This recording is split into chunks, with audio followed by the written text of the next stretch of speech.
34번째 강좌, 이제 비문학 지문 독해 두 번째죠. 비문학 독해도 맥락 읽기 방법을 이제 그걸 살펴보니까 괜찮죠. 좀 여러분들이 생각하는 만큼 어려운 저기도 아니고, 그다음에 어렵다고 생각하는 글 같은 것도 쉽게 이제 분석을 해낼 수가 있겠죠. 하여튼 이 방법을 쓰면은요. 전 시간에 얘기했던 이제 소설 같은 거 이런 것들 이제 저기에서 전철 같은 데에서 한 정거장 넘어갈 때마다 보통 2장씩 넘겨야 이게 정상입니다. 그러니까 한 장 넘기고 2장 요 정도요. 거기서 정차 시간까지 한다고 하면은 3장 정도는 이렇게 넘어가야 이렇게 정상적인 글 읽기고요. 조금 더 흔들리고 복잡해서 이제 못 읽었을 때 2장 정도.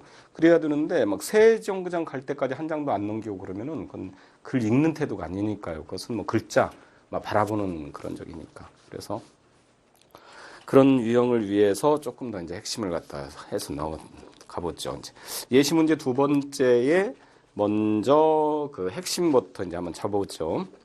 대략 이제 본 저기로 나오는 지문의 분량이 보통 이제 예시 문제 2번 같은 그런 정도의 분량입니다. 이게 이제 약간 뭐라 그럴까 이제 문제 중에서 그냥 표준적인 그런 거.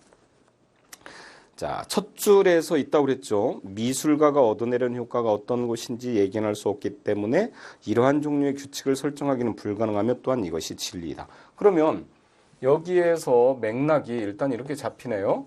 맥락은 미술가가 얻어내려고 하는 미술가의 의도적 효과. 그러니까 어떤 효과인지는 몰라도 이거죠. 미술가와 효과라고 하는 것이 나왔죠. 그러니까 그것을 중심으로 해서 이렇게 읽어나가면 된다는 얘기입니다. 자, 그에 찾아보니까 미술가는 조화되지 않은 것까지 시도하지 원할지 모른다. 근데 그러한 규칙이 없기 때문에 우리가 걸작품이라고 느끼더라도 말로 표현하는 것은 거의 불가능하다. 그러니까 미술가의 어떤 의도라든지 미술가가 의도하고 있는 효과를 찾는 것은 거의 불가능하다. 이런 얘기네요. 특히 우리가 걸작품이라고 한다 하더라도 이것이 걸작품인 어떤 규칙이라든지 또는 이유 같은 것을 말로 설명한다는 것이 참 어렵다, 불가능하다. 그러니까 결국 이제 말하고 있는 것이 이 정도에서 문단 파악이 됐으면요. 머릿속에서는 그러니까 미술 작품을 이해하거나 또는 그것을 감상하는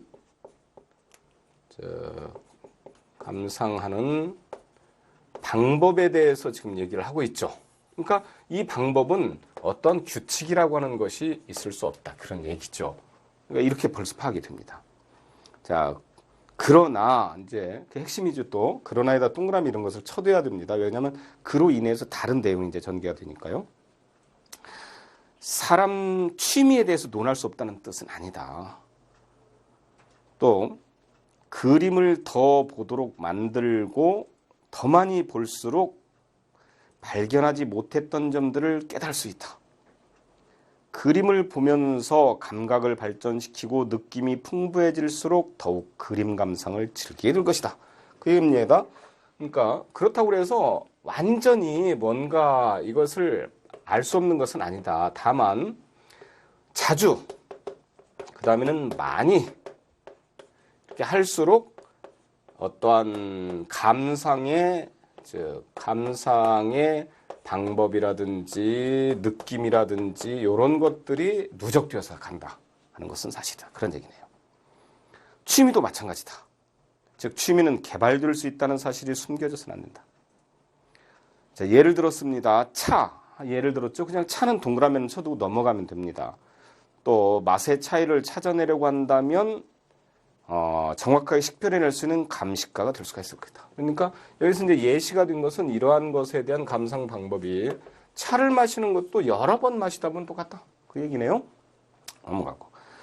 또 미술에 대해 배운다는 자세는 끝이 있을 수 없다. 그러니까 미술은 무한하고 새로운 것을 발견하게 되고 또 불가사의한 법칙과 모험을 지닌 신비의 세계다. 그래서 사실상 다 알고 있는 사람은 아무도 없다. 또 그러한 작품을 감상하기 위해서 또 여기에 숨겨진 조화에 감응하려고 하는 마음가짐을 가져야 된다는 것이다. 그러니까 미술은 즉 여기서 이제 얘기 이거죠. 미술 작품의 의미는 무궁하기 때문에 아무도 전체를 다 아는 사람들이 다 없다. 따라서 우리는 이거에 대해서 항상 배운다라고 하는 자세와 그 다음에는 또 어떠한 숨겨진 의미에 조응하려고 하는 자세를 가져야 된다. 그러니까 이거에 대해서 무궁하니까 배워야 된다는 자세를 가져야 된다. 이 이야기네요. 그죠? 작품에 대해서. 그래서 사람들이 어정쩡한 지식을 갖고 있는 것보다 모르는 것이 낫다. 이러한 저기는 즉 아름다운 표현이나 이런 지니지 않은 작품 가운데서 위대한 작품들이 있다. 그런데도 자신의 지식에 자만한 나머지 정확하게도 그려지지 않은 작품만을 좋아하는 체하게 되어버린다. 그래서 속물이 되어버린다. 그러니까 결국 이 미술 작품에 대해서 따라서 막 무궁무진한 의미를 가지고 있기 때문에 이 올바른 자세는 어설픈 지식은 좋지 않다 이거죠. 어설픈 지식은 나쁘다. 오히려 아무것도 모르는 자세로 무엇이든지 느끼고 이해를 할 수 있게끔 그런 것을 갖다가 미리 대비를 해두는 정신이 필요하다. 이렇게 얘기를 하고 있네요. 그러니까 이렇게 이제 한다면은 전체 내용이 아주 쉽게 파악이 됩니다. 근데 전체를 다 읽어오면 그 내용을 갖다 오히려 더 그렇게 어렵다는 얘기입니다. 그래서 1번의 지필 의도, 미술 작품을 갖다 감상하는 방법이죠. 그러니까 그걸 딱 찾으면은 5번 이렇게 나오죠.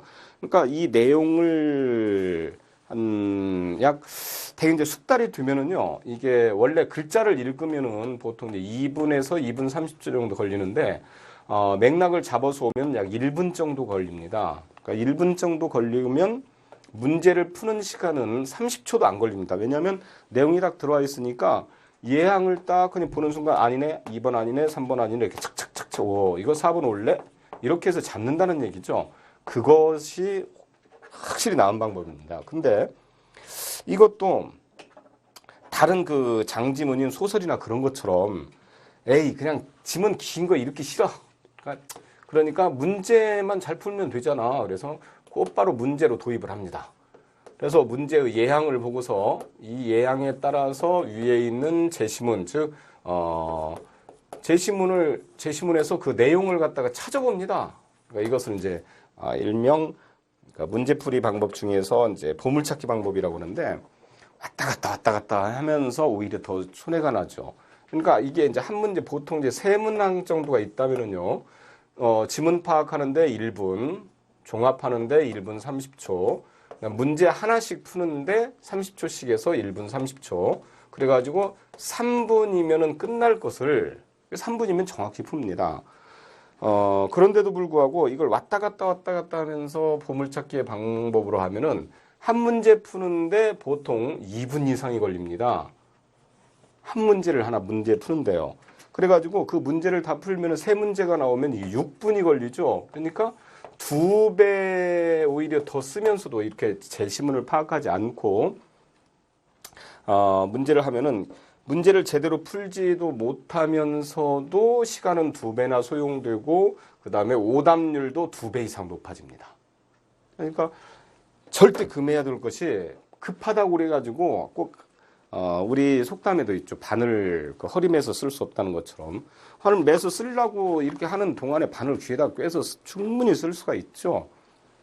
그러니까 그런 올바른 방법이 있는데 그 방법을 갖다가 제대로 익혀주지 못하고 다른 저기를 갖다 한다면 이와 같이 문제를 갖다가 안게 되는 겁니다. 그러니까 절대 금지입니다. 즉 문제를 먼저 보고 예항으로 이렇게 하지 말고 모든 문제가 그렇게 돼 있죠. 다음 글을 읽고 물음에 답하시오 이렇게 돼 있지. 다음 문제를 풀면서 제시문을 참조하시오 이렇게 돼 있는 것이 아니죠.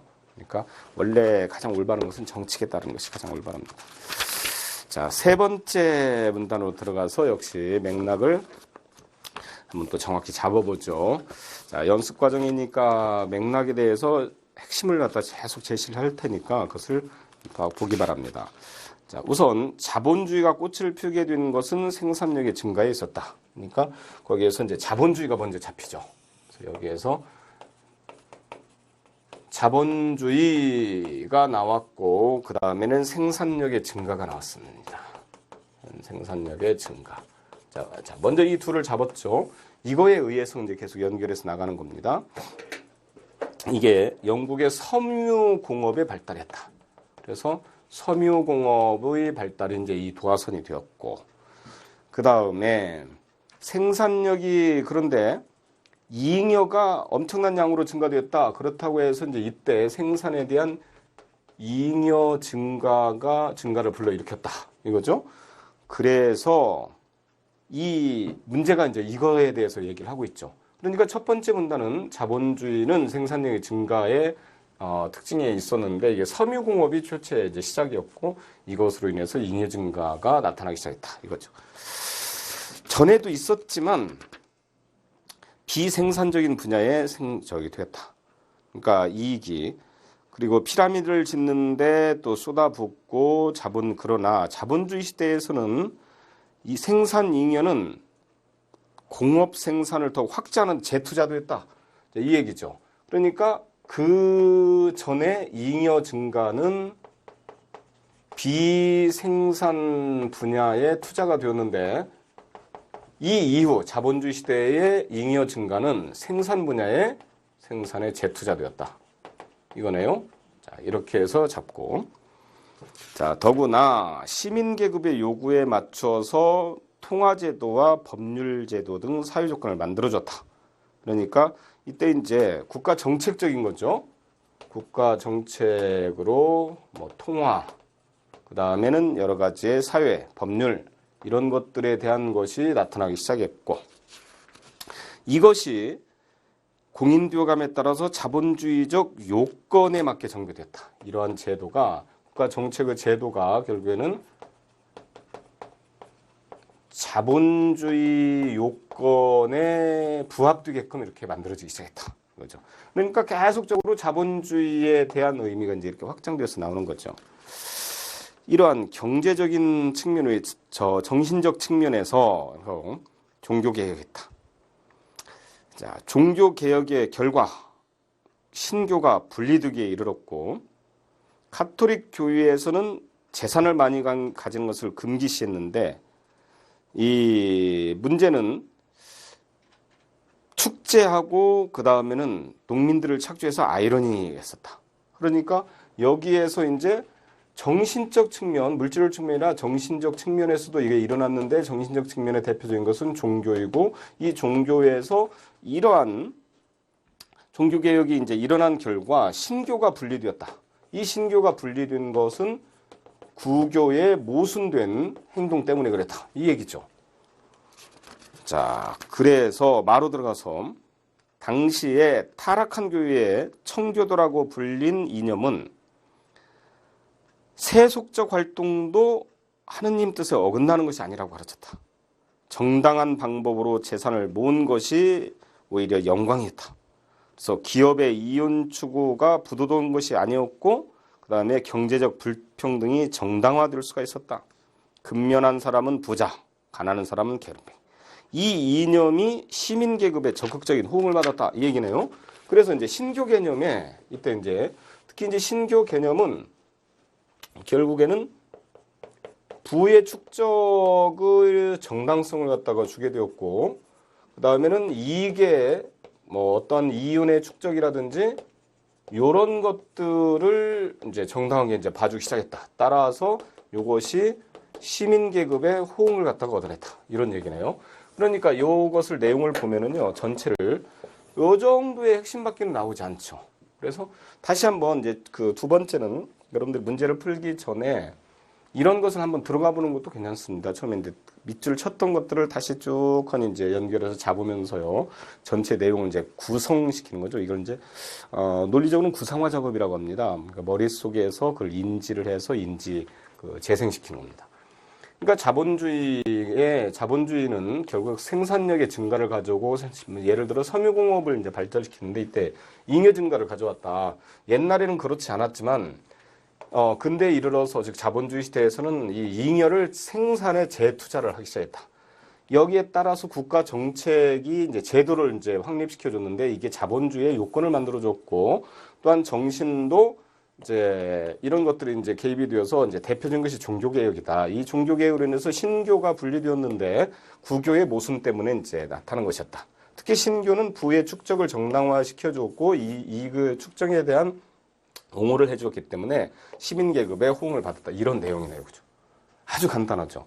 그러니까 문단이 5개나 되지만은 내용상으로 봤을 때는 이와 같이 이제 짧게 이제 됩니다. 1번에서 그럼 위 글의 중심 화제는 하고 나왔죠. 자, 뭐였느냐면 자본주의의 발달 요인과 그다음에 그 과정에 대해서 얘기를 하고 있죠. 여기에는 요인만 나왔죠. 그러니까 1번밖에 없죠. 그냥 딱 읽는 순간 나오죠, 답이. 세 부분에 따라서는 부분을 갖다가 나눈다고 하면 위 글은 어디서 핵심이 끊어져야 되냐면은 거기에 있는 정신적인 영역에서 끊어져야 되죠. 그러니까 일단 정신적 영역에서 있는 라가 이제 끊어지고 라에서 다시 이제 그러니까 앞부분에서 크게 나눈다면 라에서 한번 끊어져야 됩니다. 앞에서 라하고 관계된 것이 마니까 라와 마가 이제 같이 묶어져야 되죠. 이런 식으로 이제 문제를 풀어야 됩니다. 그러니까 라와 마가 이제 묶어진 것은 1번과 3번밖에 없는데 가와 나가 다른 것이냐? 그런데 가와 나를 보니까 물론 하고 나와서 가나는 같습니다. 그러니까 가나 같고 다 분리되고 라마 같고 이렇게 해서 문단의 내용상 분리하는 거죠. 이 문단에 대한 분리 문제도 역시 중요 문제 중에 하나입니다. 왜냐하면 내용의 흐름을 갖다 파악하는 문제이기 때문에요. 그다음에 마의 내용에 대한 독자의 반응으로 봤을 때 글을 갖다가 이제 평가하는 거죠. 당시 청교도들은 근면을 최대 덕목으로 이게 아니죠. 청교도들이 근면을 갖다가 한 것은 여기 그 구교가 그랬죠. 캐톨릭이. 청교도들은 내세뿐만 아니라 현세의 삶도 중시를 했겠군. 자, 여기는 그렇겠죠. 그러니까 1번 같은 것도 근면을 최대로 해서 열심히 일하는 것을 했겠죠. 1번도. 2번도 성공도 중시했고 그 다음에 3번에 있는 종교개혁 당시에 사람들이 게으르다는 비난, 역시 가난하면 게으른 비난을 받았으니까요. 그 다음에 이윤 추구를 위해서 최대한 노력을 기울였겠군. 그렇겠죠. 자본주의 하에서 부를 누린 평등함을 아니죠. 이것은 빈부의 차가 바로 그러한 근거에서부터 나왔다라고 하는 것을 알 수 있으니까요. 4번에 있는 기억의 상황을 비유적으로 자본주의가 요건에 맞게 그러니까 어떠한 것에 필요적 제도가 이제 만들어지는 것을 갖다 얘기를 하는 거죠. 그러니까 그게 기관사도 없는데 열차가 움직이고 이것은 기관사는 그러니까 어떤 것을 이끌어가는 이제 그 리더를 말하는 건데 이건 아니고 부쩍 자란 몸에 예전의 옷을 억지로 꿰맞출 수 없는 법이다. 그러겠대요. 그래서 새로운 제도가 필요하다 그것이니까요. 흔히 옷과 제도 문제는 흔히 많이 비유가 됩니다. 이런 것도 알아두면 훨씬 더 좋습니다. 자, 예제 4번째로 들어가 보죠. 4번째 예제도 이제 보면은 역시 맥락에 대한 핵심을 갖다가 잡아보겠습니다. 인간은 이야기하는 동물이다. 그래서 여기에서 딱 흔히 인간, 그 다음에 이야기, 핵심 맥락이 이렇게 잡혔습니다. 자, 이걸 가지고서 끊임없이 지어내고 그런 능력만큼 인간답게 하는 능력도 없다. 신화라고 하는 것도 이야기이다. 그러니까 그 이제 대표적인 이제 신화 같은 것도 이제 이야기에 해당이 된다. 그렇죠? 그래서 신화는 결국 인간 욕망의 산물이고 그다음에 초기의 양식이다. 다른 양식과 구분된다. 그러니까 이제 특히 이제 신화에 대해서 얘기를 하는 것이네요. 이것은 신화는 이제 인간의 욕망의 구현이다. 욕망이 나타난 것이다. 이런 얘기입니다. 그러니까 신화로 다시 들어왔습니다. 특히 인간 세계와 맺는 양식이라고 하는 거죠. 또 상상적 이야기 방식으로 신화는 그래서 상상적 이야기다. 상상력 이야기의 핵심이고 이러한 것을 이야기해서 자연현상 뒤에 갖다 붙임으로써 자연을 어떤 공간으로 만들어준다. 그러니까 상상적 이해인데 여기에서 결국 추상적인 개념을 구체적으로 만들어주죠. 왜냐하면 이해를 갖다가 가능해주니까 이런 것들이 내용이 들어가야 되겠죠.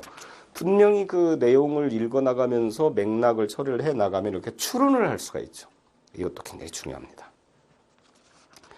자, 그래서 근데 이게 이제 즉하고 나왔죠. 왜 여름이 있고 겨울은 있는가?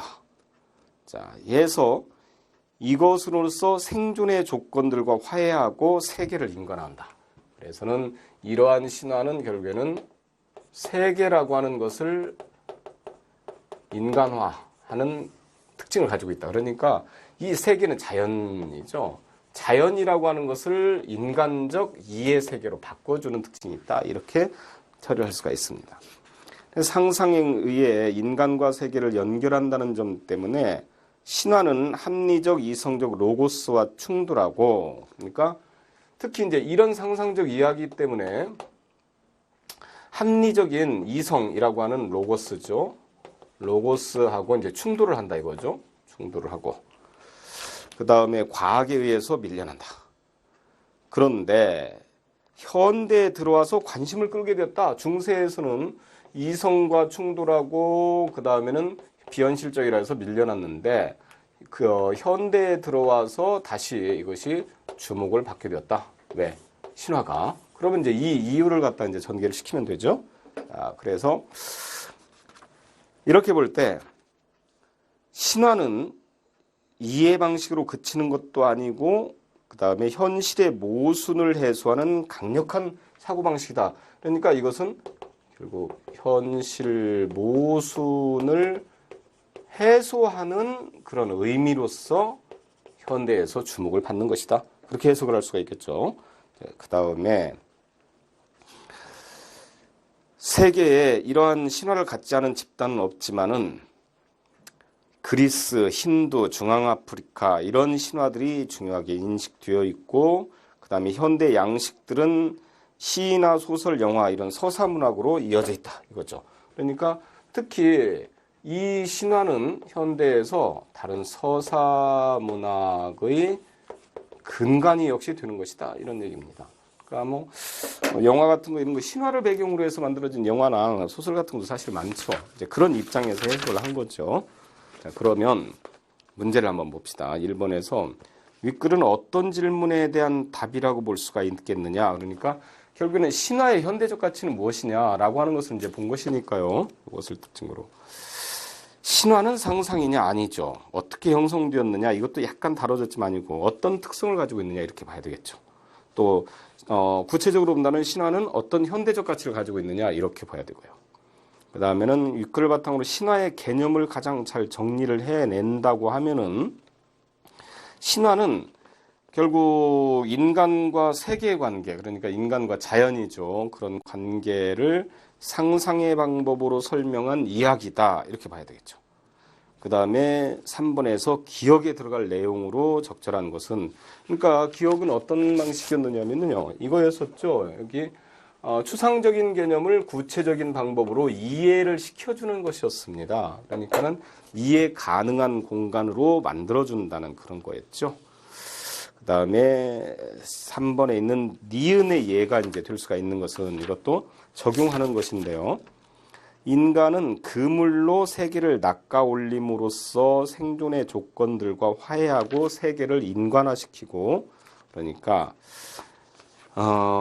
여기서 이제 그런 예에 대한 그 신화들의 것입니다. 그러니까 라크슈미는 인도 신화의 연꽃 여신이다. 농업을 주관하면서 초월적인 삶과 죽음 이후의 세계로 이끌어주는 지혜의 상징이다. 됐죠. 그 다음에 신농은 농업을 가르치고 식물들의 약효를 발견한 중국의 왕이다. 인신우두의 형상이었으며 내장을 파열시키는 풀을 조사하다가 죽었다. 자, 그것은 이건 자연적 그 말하자면 자연물에 대한 창조 의미를 가지고 있는데 이는 신화에 대한 내용이 아니라 결국은 인간적 범주 내에서 그친 거죠. 신격화된 그러니까 완벽하게 신격화된 인간이 아니라고 볼 수가 있습니다. 자, 이런 식으로 처리를 할 수가 있고요. 그다음 이제 예시 문제 5번에 있는 것도 한번 빠르게 한번 이제 처리를 해봅니다. 이제 실전처럼 한번 해보겠습니다. 자, 가족주의란 하고 나왔죠. 가족주의에 대해서 얘기를 해야 되겠죠. 그럼 가족주의 한번 동그라미 나오고 이게 가족을 아끼고 사랑하는 마음의 강한 생활 태도이다. 그렇죠. 그 다음에 가족주의의 생활 태도는 영예를 소중히 여긴다. 그래서 다른 한편으로는 개인주의와 대립하고 국가주의와 대조를 이룬다. 그러니까 이렇게 해서 볼 수가 있겠네요. 여기에서 이제 가족주의에 대해서 나왔죠. 그래서 핵심이 가족주의가 나왔으면서 여기 이 부분에서는 개인주의하고 대립을 이루고 그다음 또 한편에서 같이 대립을 이룬 것은 국가주의. 이것하고도 대조를 갖다가 이룹니다. 그러니까 가족주의는 개인주의나 가족주의와 국가주의와 다른 것이다 이거죠. 이걸 먼저 이해를 해줘야만 되겠죠. 또 민족주의 내지 국가 대조를 이루고 또 친족의 문제와 관해서 남아있는 것이 아니라 여러 가지 형태가 있다. 그래서 동창, 고향 이런 것도 변형이다. 자, 작은 규모의 인연을 가진 사람들이 돕는 경향은 또 상부상조의 이점, 그 다음에 부당한 의리심의 정당화, 또 대동단결의 저해 이렇게. 그러니까 장단점이 나왔죠. 가족주의의 장점은 상부상조의 이점, 그 다음에 대동단결의 저해. 이렇게. 또 온정주의적 태도. 즉 자연적으로 발생한 공동체이니까 법이나 규칙의 유지가 아니라 온정과 사랑으로 유지가 된다. 유지되는 특징도 나왔죠. 그러니까 이 가족주의는 결국에는 온정주의를 낳게 된다. 온정, 사랑, 법이나 이런 것들이 아니다. 법치주의하고 약간 대립을 가질 수도 있겠죠. 그래서 시비곡직을 따지는 것보다 덕과 감화로 문제를 해결하고 융통에 쓰는 것을 미덕으로 잡고 자, 이런 것이 동양 미풍양속의 바탕이다. 그러나 이제 중요합니다. 오늘날에는 질서를 어지럽힐 염려가 크다. 이 온정주의가 문제점이죠. 지금도 온정주의가 강하게 남아있다. 우리는 즉 봐달라라고 하는 것이 이게 상징적이다. 자, 이러한 사고방식은 가족주의적 유습에 젖어있는 증거다. 가족주의가 나타나 있다 이거죠. 남긴. 또 세 번째 특징으로는 종적 인간관계 권위주의적 경향이다. 왜?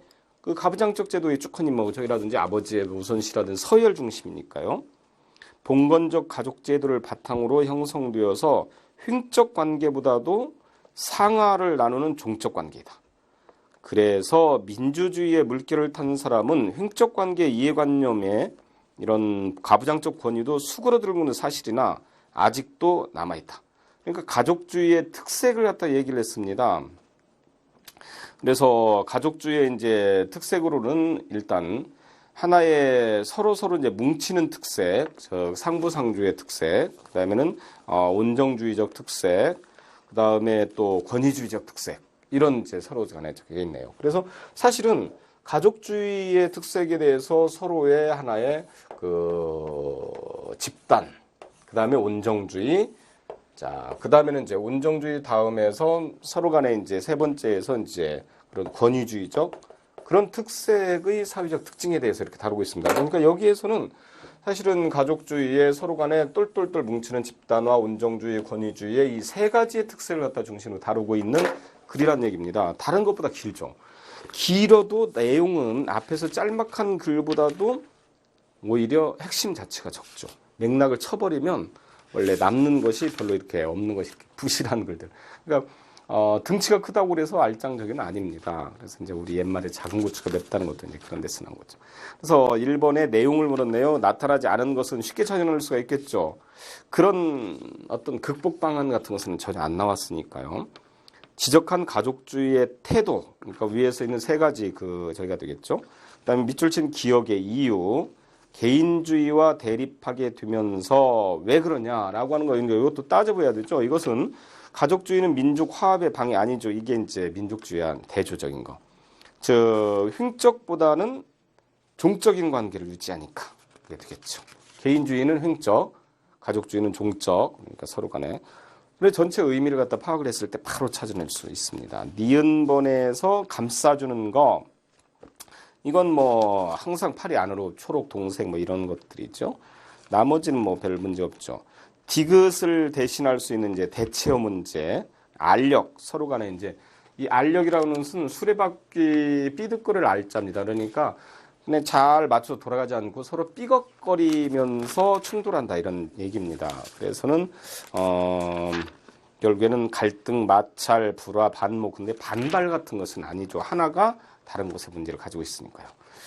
자, 이번 시간은 이제 여기에서 마치고요. 또 다음 시간에 계속 이어서 맥락 잡기에 의해서 파악을 하도록 하겠습니다. 고생하셨습니다.